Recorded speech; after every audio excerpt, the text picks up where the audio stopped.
sa NBI, yung blanket investigation. You should file a case for libel or civil damages.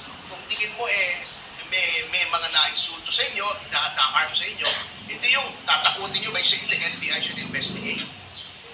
I think the NBI has better things to do than investigate critics of the Quadcom. Na sila naman din naman ang may kasalanan kung bakit ay sila ay nakikriticize because they're being assholes in public. Oh. Sir, gano'ng katagal na pong under detention si Cassie Ong? More than 3 months na.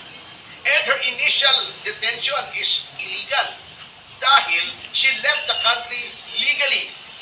Nung umalis siya, wala pang contempt charge. Nung kinuha siya sa Indonesia, binalik siya rito, walang case against her. Bakit siya kinuha ng NBI? Ang the only cause of caption or detention that should have been used was the contempt order ng House. Eh bakit hindi yung Sergeant at Arms ang sumalubong? Bakit NBI? Ba't nilagay siya sa NBI? Those are grounds for charges of arbitrary detention nga eh. Talagang nakikita nyo how the rule of law is being mangled and disregarded to suit their own purpose. At nakakatakot na po yan at dapat tayo ay matakot dyan. Pero sir, ano po yung gagawin nyo? Are we going to file anything? Ask them to have her release? Kung paano po ba? We will study the matter kasi irregular nga yung paglagay niya sa Correctional Institute for Women. Unang-una, the CIW is an executive facility.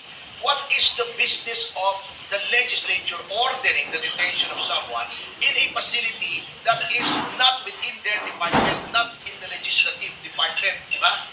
Dapat yun sa detention center nila. Eto naman si Patuano, sasabihin, puno na. Paano puno?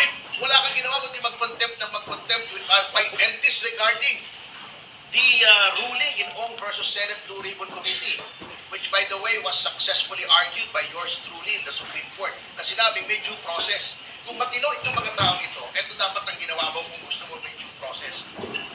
Sasabihin mo, i-produce ko, itong dokumentong ito. Sasabihin ko, wala po sa akin, hindi ko ma-produce. Dapat imbestigahan mo muna kung maaaring ang nasa akin o hindi.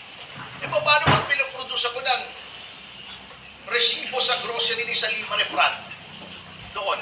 Sabihin ko, wala sa akin. Contempt ako.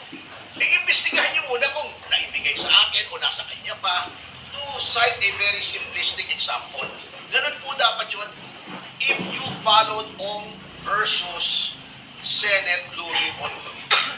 Ang problema, si Attorney Google yata nag-advise sa kanila, si Dan Fernandez. Inu-Google na lang yung batas, ay yun ang naging advice sa kanila. So talagang abuse of legislative powers nung ginagawa nila sa Lima eh. Marami talaga eh.